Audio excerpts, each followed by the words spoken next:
Você pode ler aí comigo? Gênesis capítulo 50, verso 20.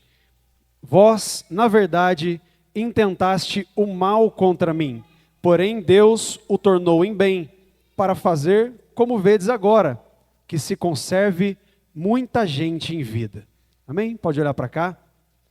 Irmãos, o capítulo 50 é o último capítulo de Gênesis, e ele conta o final da história, né? Isso aqui é José dizendo para as pessoas que ali estavam, diante dele, né, seus irmãos, que haviam o traído. Nesse momento aqui, José, ele consegue olhar toda a sua vida e ele tem a percepção de como Deus conduziu a vida dele até aquele momento. O interessante é que a vida de José não foi uma vida fácil. José começa a narrar a história de José com 17 anos, ele ali com todos os seus irmãos, um menino fiel, cuidava das ovelhas de seu pai, e o primeiro erro dele, irmãos, qual foi? Ser amado demais por seu pai. Diz que Jacó amava ele mais do que os outros, e isso gerou ciúme nos irmãos.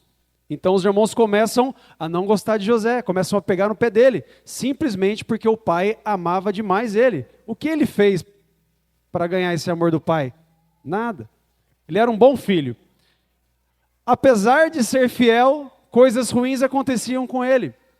Ele cumpria aquilo que deveria ser feito, ele via os irmãos fazendo coisas erradas, contava o que os irmãos estavam fazendo, os irmãos ficavam com mais raiva dele ainda. Até o momento em que Deus abençoa José com o dom, né, de ter sonhos que previam o futuro. Ele teve sonhos que interpretavam, chegou a interpretar os sonhos do faraó mais à frente, mas em um desses sonhos, ele tem uma visão que Deus deu para ele. Quando ele revela a visão para os irmãos, que o feixe dele estava mais levantado que o dos irmãos, simbolizando ali naquele momento, que os irmãos um dia o serviriam, se curvariam diante dele, foi a gota d'água para os irmãos. Eles não suportaram aquilo, e diante dessa revelação, eles intentaram matar José. Não gostaram dele. E o que esse menino tinha feito até então? Nada. Deus havia feito o pai amar mais ele era um menino fiel, e diante de sonhos que Deus revelou para ele, aquilo conduziu para algo ruim na vida de José. O que houve com ele, irmãos? Os irmãos tentaram matá-lo, queriam matá-lo na verdade, porém o irmão mais benigno falou, não vai ter proveito nenhum se nós fizermos isso, vamos vendê-lo. E eles o vendem. José então é conduzido para o Egito, ele é tirado da sua família, que ele estava ali tranquilo, bem, ele é levado para um outro lugar, para uma outra terra, com costumes todos diferentes, e naquele lugar de sofrimento, ele passa a ser escravo, é vendido como escravo, e na casa de Potifar, que era o comandante da guarda, ainda assim, sendo fiel, ele é acusado injustamente, e por ser acusado injustamente, ele vai para a prisão, onde ele permanece ali mais de 2 anos, até o momento em que Deus o conduz à frente de Faraó, para que ele pudesse revelar um sonho, uma visão que Deus deu para Faraó, e José conseguiu traduzir isso. Diante desse momento, Deus o exalta à posição de governador do Egito. E daí então a gente conhece a história. Se você nunca ouviu falar dessa história, né, se você nunca leu essa história, eu tenho certeza que a novela da Record, alguém já assistiu, amém? Eu assisti e serviu bastante para mim na época, porque ela ilustra bem aquilo que aconteceu, ela dramatiza, conta outros pontos ali que faz a gente ter uma percepção diferente do que somente tendo a leitura, não é mesmo? E aí chega nesse ponto aqui, muita coisa acontece, até que José tem essa revelação. Irmãos, o que é interessante em tudo isso? Hoje, lendo o último versículo da história dele, e sabendo tudo o que aconteceu, nós conseguimos tirar ensinamentos disso. Nós conseguimos ver que aquele sofrimento conduziu ele para um ponto da vida que Deus queria que ele estivesse. Mas durante esse sofrimento, diferentemente de muitos outros homens da Bíblia, como Moisés, por exemplo, onde Deus se manifesta para ele numa sarça ardente que não se consumia e fala para ele, eu quero que você faça assim, desse jeito, faça isso. E diz exatamente tudo aquilo que iria acontecer. Ou outros homens da Bíblia, onde Deus manda anjos para falar, Deus se revela de diversas formas. Ou pelo menos igual disse para Abraão, sai da tua terra para uma terra que eu te mostrarei. Ou seja, deu um norte para ele. José teve isso, irmãos? José não teve. Não teve essa palavra para ele, ele apenas era fiel. E num belo dia, onde ele estava cumprindo uma ordem de seu pai, esqueci de começar, estava cumprindo as ordens de seu pai, seus irmãos o pegam e o vendem. A vida dele muda drasticamente a partir dali. Como eu disse, ele é tirado da sua terra e começa a passar por muito sofrimento. E ele não sabia o que Deus queria para ele naquele momento. Então, não é assim que muitos de nós lidamos com o sofrimento? Irmãos, quem aqui nunca passou por algo sofrido na vida? Alguns na infância, outros durante o casamento. Alguns tiveram a falta dos pais, a falta das mães. Outros têm problemas com filhos, ao nascimento dos filhos, passam por problemas na gravidez. E aquilo é um sofrimento absurdo. E muitas vezes nós não sabemos lidar com esse sofrimento. Então o que a história de José nos mostra? Quais princípios nós podemos tirar disso? De como lidar com o sofrimento, quando nós não temos uma palavra de Deus, dizendo assim, ó, você está passando por isso por conta disso, disso e disso. Talvez se você já passou por um sofrimento, e hoje com mais maturidade você olha para trás, a gente tira conclusões, né? De que aquilo foi bom, que aquilo nos ensinou, que aquilo nos trouxe maturidade. Mas no momento do sofrimento, não é bom, irmãos. Só que nós precisamos aprender a lidar com isso. Que bom seria, né? Se nós pudéssemos hoje, eu estou com 40 anos, se eu pudesse voltar no tempo e chegar lá para o Tiago, lá quando eu tinha meus 13 anos de idade, com bastante dificuldade financeira onde eu nasci, e eu pudesse dizer para ele assim, Tiago, fica tranquilo, Deus vai prover na sua vida. Você vai passar mais uns anos amargando aqui, mas vou te ajudar. Você vai conseguir prosperar, você vai conseguir ter uma família. Nunca sonhei em ter uma família. Se eu pudesse voltar no tempo e contar para mim, sabendo hoje, com 40 anos, como que Deus fez na minha vida. Irmãos, não seria fantástico? Mas e no momento em que eu estava ali desacreditado do que seria da minha vida, não era cristão, não tinha essa orientação, seria maravilhoso, irmãos.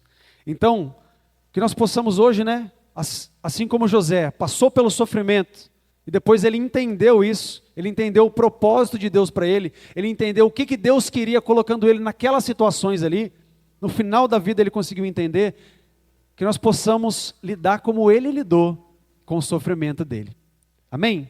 Então, o primeiro princípio que eu gostaria de compartilhar com os irmãos, é que a nossa fidelidade pode ser momentaneamente punida.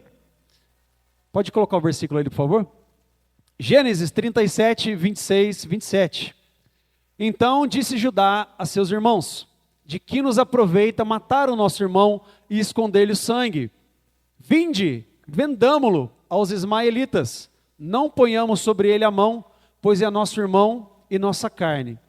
E seus irmãos concordaram com isso. Irmãos, quando a gente olha para a vida de José, todas as vezes que ele estava sendo extremamente fiel, não importa onde ele estivesse, a impressão que dá é que algo ruim acontecia com ele. E da mesma forma, quando isso acontece conosco, nós ficamos sem entender por que aquilo está acontecendo. Nos dias de hoje, nesse mundo caído que nós vemos, nós achamos até que não compensa ser fiel a Deus. No mundo onde a maldade prospera, no mundo onde você olha no seu trabalho, as pessoas que são desonestas são promovidas, as pessoas que vivem uma vida de promiscuidade aparentemente prosperam. Aquele ímpio que você conhece, está lá jogando no tigrinho, ganha um dinheiro, depois perde tudo, mas momentaneamente ganha. Nossa, o fulano da minha rua ganhou no Vale Cap, sei quantos mil-reais. E aí você olha e você fala, meu Deus, e eu aqui trabalhando suado, não consigo melhorar financeiramente. Então, momentaneamente, parece que ser fiel a Deus é ruim. Quando a gente olha para José, foi vendido pelos irmãos, lá, escravo de Potifar, ele era capaz, ele era diligente, ele era fiel a Deus. E aí, naquele momento, ele é colocado como mordomo. Potifar, então, coloca José como mordomo e coloca tudo sobre a administração dele. Só a mulher dele que ele não podia tocar. E aí, sendo fiel a Deus, a mulher vai todos os dias, diz a Bíblia que José era formoso, bonito de aparência, ela vai, deita-te comigo. Irmão, você está ali, já numa situação ruim, e a esposa do seu patrão está ali tentando você. Todos os dias. E a gente pensa, se José tivesse se deitado com ela, talvez não teria sido preso. Talvez tivesse mantido aquela relação errada por muito tempo sem ser descoberto. Porque quando ele foi fiel a Deus mais uma vez, não vou fazer isso, e correu, ela o acusou injustamente de ter violentado. O que acontece com ele então mais uma vez por ser fiel? Preso. 2 anos e meio preso. Irmãos, é complicado demais viver dessa forma. Às vezes, no início da nossa conversão, acontece isso conosco. Não sei se foi assim com vocês. Mas no momento que você está vivendo tudo errado, sua vida está até tranquila. Você diz que vai para a igreja, você aceita o convite de alguém, começa a dar errado as coisas na sua vida. Até mandado embora do serviço você é. Conheço pessoas que foi assim. Nós tínhamos um retiro que nós fazíamos chamado Impacto na nossa igreja. E ele programado geralmente com 3 meses de antecedência. Se nós quiséssemos que fosse 20 pessoas no Impacto, nós precisávamos convidar 60, 80, 100 pessoas que davam um compromisso. Eu vou. E quando as pessoas dão um compromisso, falam, eu vou, eu quero ser fiel a Deus, eu quero mudar de vida. Parece que começa a dar tudo errado na vida da pessoa. Mas é isso mesmo, irmãos. O inferno fica furioso, o diabo fica furioso. E como a pessoa não está espiritualizada, o Espírito Santo ainda não está na vida da pessoa, começa a dar tudo errado. E parece que nós estamos sendo punidos a partir do momento que nós dissermos que eu quero servir a Deus. E as coisas começam a dar errado na nossa vida. Então, principalmente no momento da conversão, nós precisamos nos manter firmes, até que realmente nós podemos dizer, Deus está comigo, eu creio que eu vou passar por essa dificuldade, assim como José fez. José passou por essas dificuldades sem ficar reclamando. Ele buscava ser fiel a Deus em todo o tempo, apesar das dificuldades que ele enfrentava. Vocês sabem por que Potifar escolheu José para ser mordomo? Diz a Bíblia que Potifar via a presença de Deus em José. E como é que ele vê a presença, como é que a gente vê isso, irmãos? Se ela não transcender a nossa essência. A espiritualidade dele era perceptível até para um egípcio. E por este motivo, por ver que Deus era com ele, Potifar conseguia ver isso, ele foi escolhido para ser mordomo. Até nisso Deus estava com ele. Então, que nós possamos nos manter fiéis, mesmo aparentemente sendo punidos. Segundo princípio, nossos sofrimentos não definem quem nós somos. Nossos sofrimentos não definem quem nós somos. Em Gênesis 42, de 7 a 9, nós já vamos ler. Nós vemos a maneira como José lidou com o sofrimento. Diante da maior angústia, irmãos, que nós possamos passar aqui, isso pode nos moldar. E aquilo que acontece conosco, se nós não soubermos trabalhar direito com isso, se nós não deixarmos Deus entrar no nosso coração e tratar a gente verdadeiramente, isso vai se arrastar por muitos anos.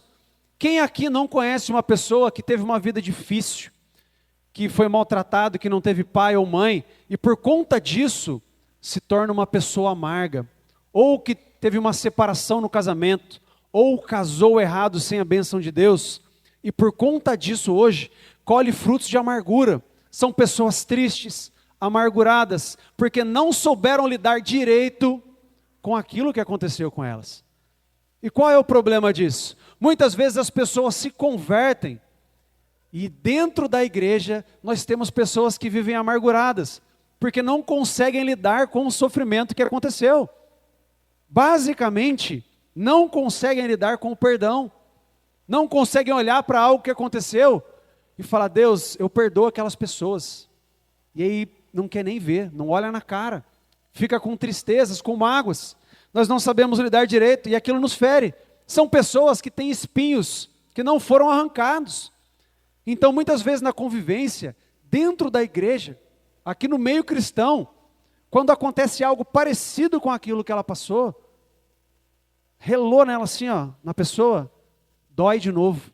Por quê? Porque não foi trabalhado, não foi tratado. E ela sempre vai ficar assim. Pessoas assim sempre vão viver amarguradas. Mas o mais interessante é a maneira como José lidou com a situação dele. E para mim, é uma das coisas mais incríveis na história de José. A maneira como ele lidou com seus irmãos. Pensemos nós. José foi vendido por seus irmãos como escravo, como eu já disse para vocês. Ele passou por todo aquele sofrimento. Passam-se anos, José, na cabeça dele, não voltaria mais para casa. Deus o exalta e coloca em posição de comando. Começa a fome na terra.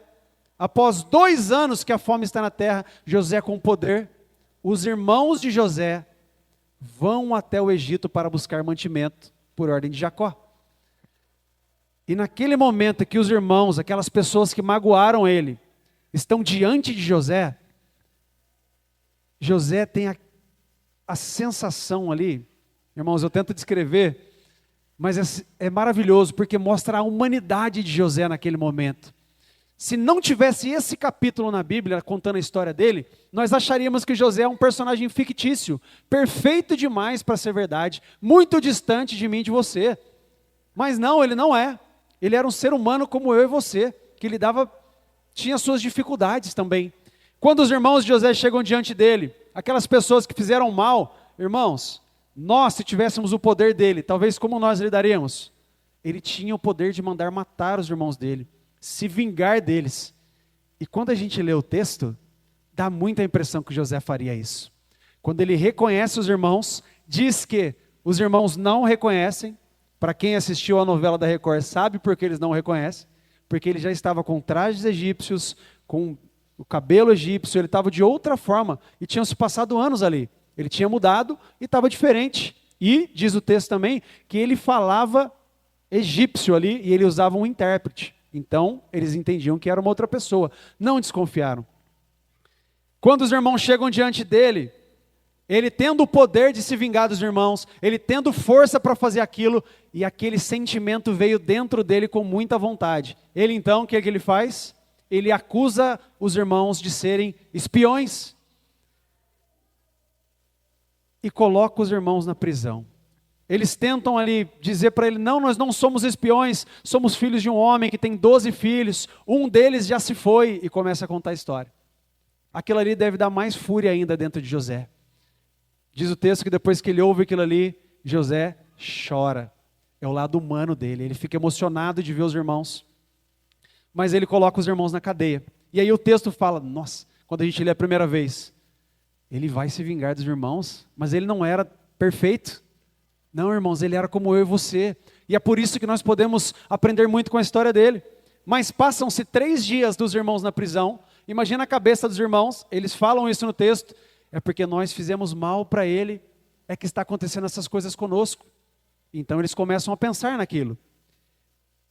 Mas vamos ler o texto. O que está dizendo? Gênesis 42, de 7 a 9. Vendo José seus irmãos, reconheceu-os, porém não se deu a conhecer. Ele lhes falou asperamente e lhes perguntou, de onde vindes? Responderam, da terra de Canaã para comprar mantimento. José reconheceu os irmãos, porém eles não o reconheceram. Então se lembrou José dos sonhos que tivera a respeito deles. E lhes disse, vós sois espiões, e vieste para ver os pontos fracos da terra.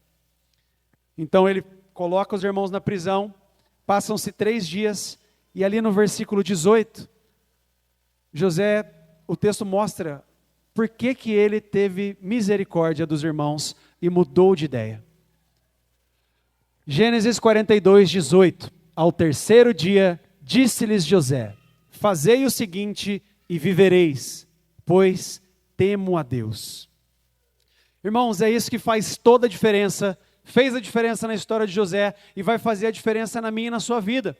Quando nós entendemos que o temor a Deus é o princípio da sabedoria. José podia ter feito mal, mas Deus nunca o deixou e ele sempre buscava agradar a Deus. José sabia que se fizesse mal aos irmãos, isso não agradaria a Deus e que o correto seria que ele os perdoasse. Por temor a Deus, saber que Deus poderia fazer o contrário do que José queria. Então, o versículo 18 nos mostra isso. E aí, irmãos, pensando nisso, né? Quando José bola esse plano, e ele perdoa os irmãos, e ele diz para eles o que eles deveriam fazer se quisessem viver, ele libera, deixa apenas um preso, para que voltem e trouxessem o seu irmão mais novo. Quando ele traz os irmãos mais novo, olhando aquilo ali, José cai em choro, ele vê o irmão mais novo, que era filho da mesma mãe que ele, né? Era irmão dele. José começa a entender tudo aquilo que Deus queria para ele. E ele faz o bem para aquelas pessoas, e através disso, através do que ele fez, ele preserva a vida dos irmãos, e a nação de Israel começa a surgir por conta disso. Irmãos, nesse versículo aqui em seguida também, o que o perdão de José gera nos irmãos? Gera arrependimento. Quando José diz isso para eles, eles começam a refletir e começam a conversar um com os outros. Fala, nós fizemos mal para ele, por que nós fizemos isso? Nós não deveríamos ter feito. E esse perdão, irmãos, é o que nós precisamos dentro da nossa igreja. Nós precisamos dentro da nossa casa, na nossa vida, no nosso trabalho, com todas as pessoas que nós convivemos.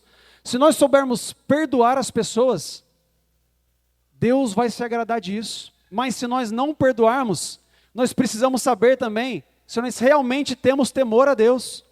E nós precisamos saber o que está escrito em Mateus capítulo 6, no versículo 14 e 15. Coloca para mim, por favor. Mateus capítulo 6, versículo 14 e 15. Porque se perdoares aos homens as suas ofensas, também vosso Pai Celeste vos perdoará. Se, porém, não perdoardes os homens as suas ofensas, tampouco vosso Pai vos perdoará as vossas ofensas. Irmãos, se nós verdadeiramente dissermos que nós tememos a Deus, não temos como dizer, com aquele fulano eu não falo, eu não converso com a minha irmã, eu não falo com o meu tio porque meu tio fez isso, isso e isso para mim. Aqui na igreja, aquele irmão não deu a paz para mim, deixou de falar comigo por conta disso. Não me convidou para tal coisa, eu tenho essa mágoa dentro de mim. Nós precisamos trabalhar desde as pequenas coisas, irmãos, até as coisas maiores que nos trouxeram sofrimento. Por mais pequenininha que seja, essa semente ela pode crescer dentro de nós. Porém, o texto aqui é muito claro. Se nós tememos a Deus, nós sabemos que à medida que nós perdoarmos os nossos irmãos, Deus perdoará as nossas ofensas. E se Deus não perdoar as nossas ofensas, como é que nós queremos ir para a glória junto com Ele? Percebem o quanto o perdão é importante para nós? Que nós possamos realmente fazer como José fez. Mesmo que num primeiro momento seja muito difícil para nós, que nós possamos orar a Deus e declarar o perdão na vida das pessoas. Irmãos, só para exemplificar isso aqui, contei para os irmãos aqui, compartilhei uma situação que aconteceu comigo na minha vida, e que possa servir de exemplo para os irmãos também.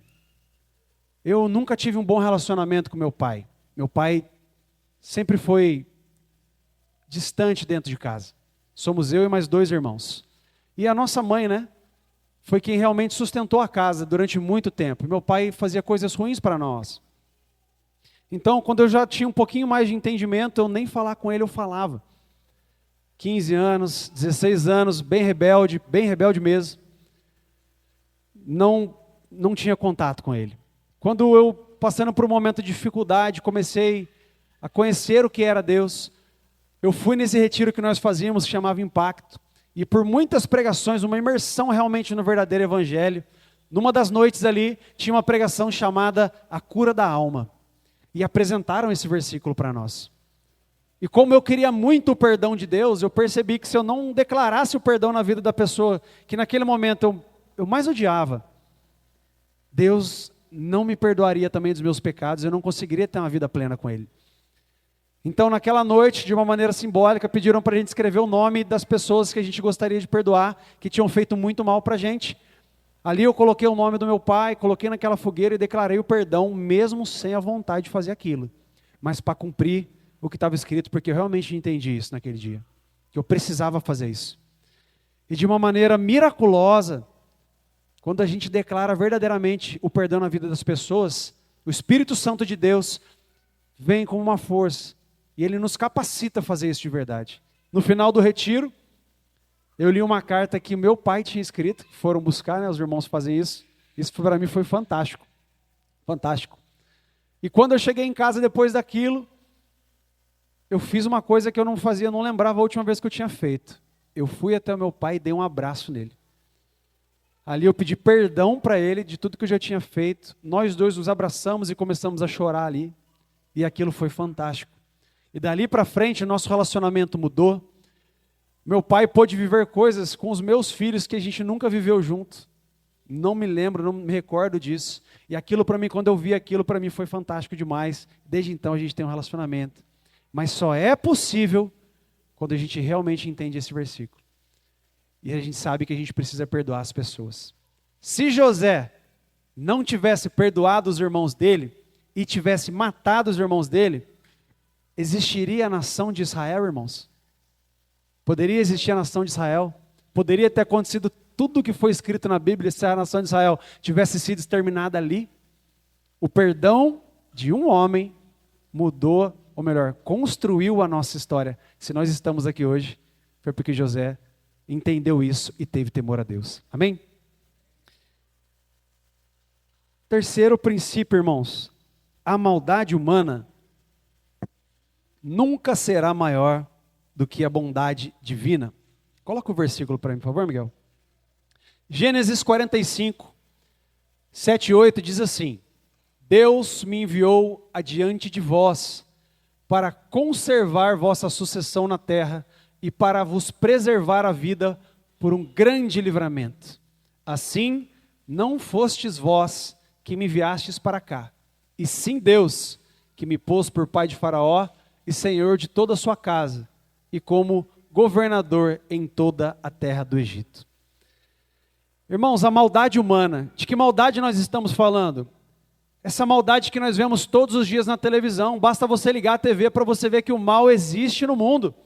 Seja pessoas praticando mal uns com os outros, ou a maldade que habita em nós e às vezes nós não percebemos. Os irmãos de José, o próprio irmão, eu não consigo ver isso. Eu olhando para os meus dois filhos, eu fico imaginando um filho meu fazendo algo parecido com o outro. Quando eles se desentendem em casa e se desentendem, eu já acho um absurdo. Isso aqui é num nível inimaginável para um pai. Um filho vendeu o outro. Queriam matar, um filho matar o outro, isso acontece. Eu vi isso na rua da minha casa já. Um irmão tentando matar o outro. Pegar uma enxada, sair correndo atrás do outro para dar na cabeça. Irmãos, a maldade humana, ela existe. Coisas horríveis, dia após dia. Tem uma funcionária minha, que ela me conta coisas que ela passou na infância dela, que eu fico, quando ela me conta, a raiva que dá só de saber, eu nem presenciei aquilo, eu não vi, mas aquilo mexe tanto com a gente saber que alguém próximo, que nós amamos, passou por um sofrimento desse, e saber que essa pessoa ainda está lá, dá vontade de ir lá, com as nossas próprias mãos fazer justiça. Essa é a vontade que brota dentro de nós, quando nós nos deparamos com a maldade humana. Mas, quando nós olhamos para esse versículo, e vemos que Deus usou o sofrimento na vida de um homem, a maldade humana direcionada na vida de um único homem, porém Deus pega essa maldade feita com ele, para algo que seria muito maior do que ele. José teve a capacidade de entender isso, que mesmo o sofrimento que ele passou, a maldade humana, esse Deus que é misericordioso, Ele consegue transformar aquilo que acontece conosco de ruim, Ele pega o nosso sofrimento e Ele transforma em algo bom, Ele transforma em algo que vai edificar outras pessoas. Aquilo que acontece conosco de ruim, irmãos, daqui a um tempo vira testemunho, e aquilo que nós passamos é usado para transformar a vida de outras pessoas, e as pessoas olham para a nossa vida e aquilo, as pessoas conseguem glorificar a Deus através daquilo que nós passamos. Pessoas fazem mal conosco, se nós buscarmos entender por que aquilo está acontecendo, E no momento que nós estivermos passando pelo sofrimento, nós orarmos e falar, Senhor, o que eu preciso aprender com isso? Por que isso está acontecendo na minha vida? E nós pudermos entender que Deus está trabalhando na sua vida, para que o nome dele seja glorificado, nós vamos passar de uma forma diferente por esse sofrimento. Então, mesmo que alguém esteja fazendo mal para nós hoje, seja o seu patrão no trabalho está te perseguindo, o seu casamento não está bom, pessoas de fora te afligindo, te perseguindo, de alguma forma, ore a Deus e procure entender, Senhor, por que eu estou passando por isso. Mas nunca deixe de acreditar que qualquer maldade que fizerem contra você, hoje em dia, virou moda, né? Está virando moda aí, viralizando no TikTok, o pessoal macumbeiro. Estão fazendo macumba para você, estão fazendo isso para você. Meu amigo, que façam. Porque eu creio num Deus que tem poder de pegar toda essa maldade que estão desejando para nós e converter em bênção. E a gente poder orar para as pessoas que buscam fazer o mal para nós. Irmãos, e muitas vezes, as pessoas que fazem mal para nós somos nós mesmos.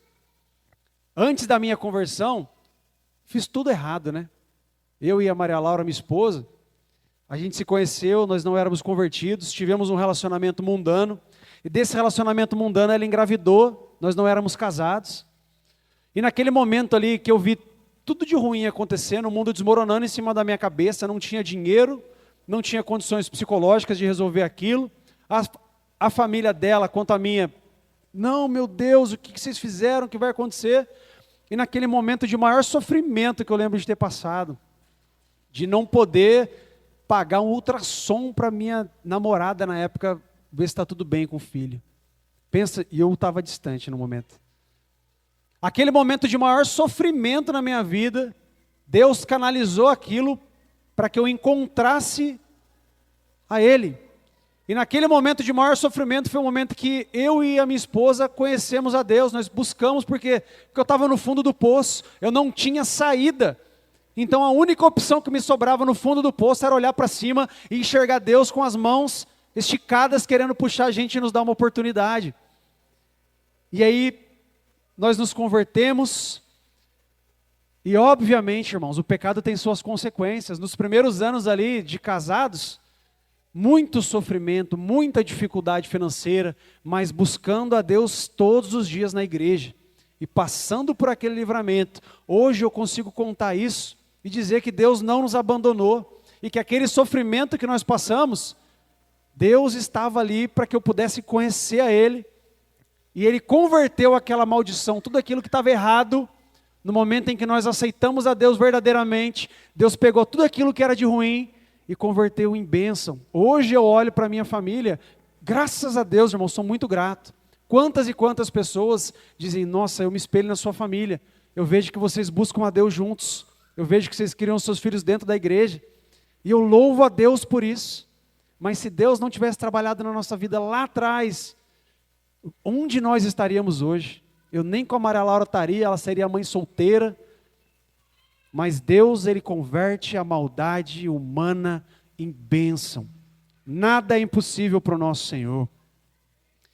A maior prova disso, irmãos, foi a cruz de Cristo. Deus, Ele pega o maior símbolo de pecado que existia, somente pessoas horríveis eram condenados à crucificação. E essa foi a maneira que o nosso Cristo morreu, crucificado. E aquilo que era um símbolo de maldição, Deus, Ele pega aquilo e hoje é o símbolo da maior vitória do cristianismo. Nós olhamos para a cruz hoje e sabemos que foi ali que Cristo pagou o nosso pecado. E Ele reverte aquilo em bênção nas nossas vidas. Hoje nós, quando olhamos para a cruz, lembramos do sacrifício que Cristo fez, nós sabemos que há esperança para nós, e toda a maldade que nós fizemos ao longo da nossa vida, ela pode ser convertida em bênção, desde que nós aceitemos o sacrifício de Cristo na cruz, e busquemos a Ele como o nosso suficiente Salvador. Então não há nada que Deus não possa reverter em bênção na nossa vida. E por último, irmãos, o quarto princípio, para a gente encerrar, os sofrimentos não nos impedem de sermos abençoados.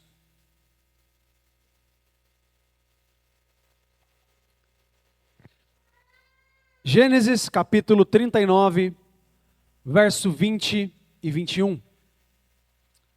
E o Senhor de José o tomou e o lançou no cárcere, logo onde estavam os presos do rei, ou melhor, no lugar onde os presos do rei estavam encarcerados. Ali ficou ele na prisão. E o versículo 21, assim como outros versículos nesse mesmo capítulo, vão dizer a mesma coisa. O Senhor, porém, era com José, e lhe foi benigno, e lhe deu mercê perante o carcereiro. Pode deixar ali, por favor, Miguel?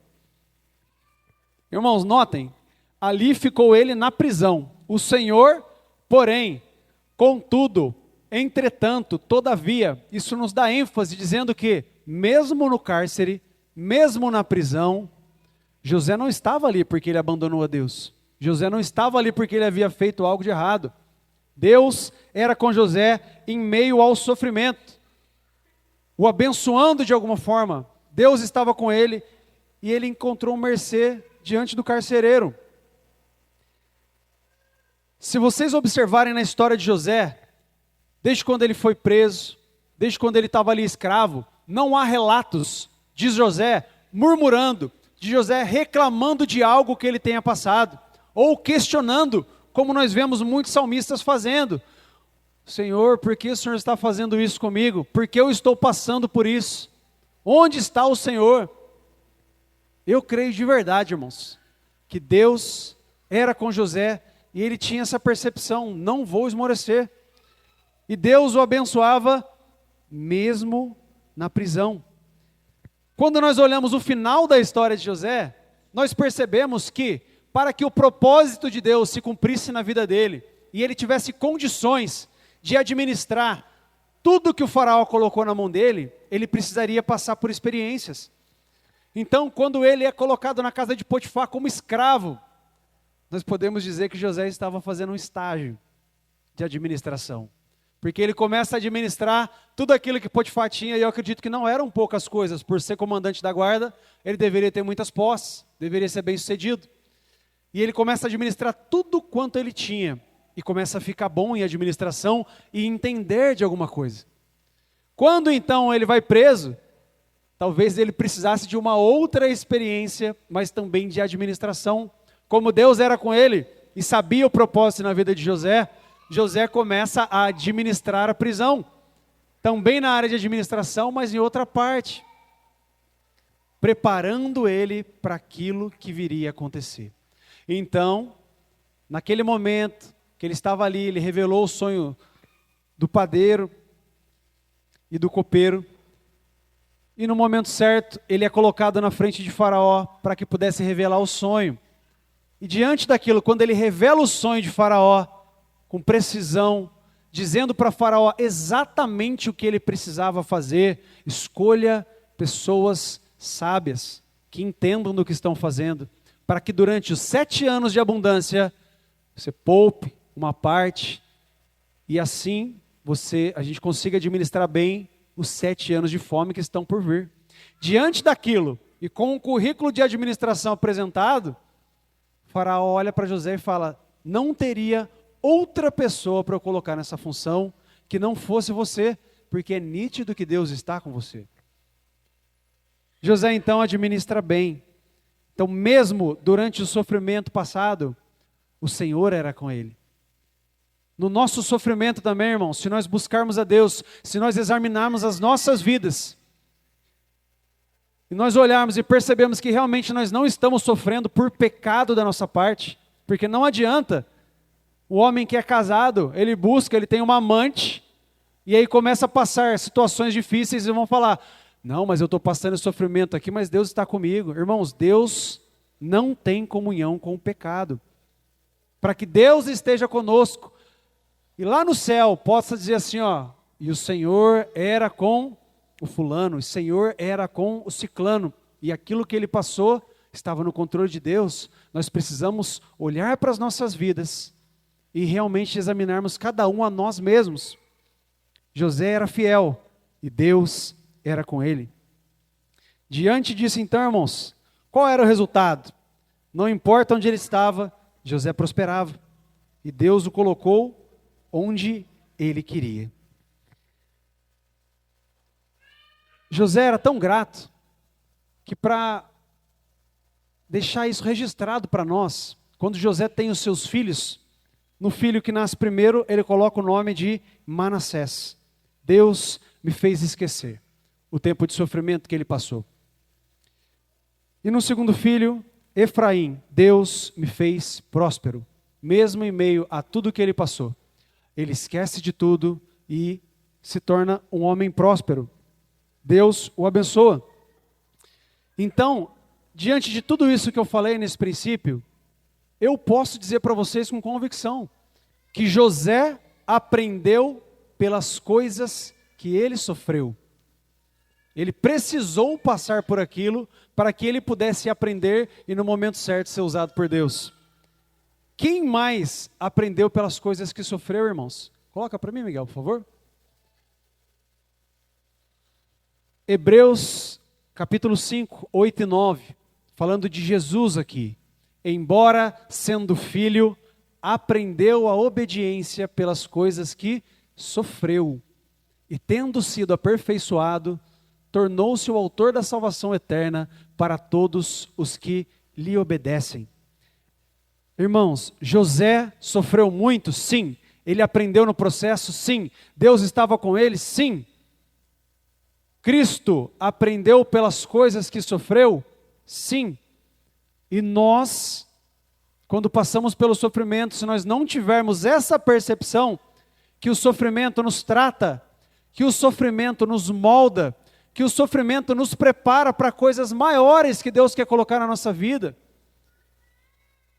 irmãos, nós estamos errados. Nós precisamos ter essa percepção. E se hoje, cada um de nós aqui está passando por alguma situação, você examina você e olha, Senhor, por que eu estou passando por isso? O que o Senhor quer me ensinar diante disso? Por que o meu filho está doente?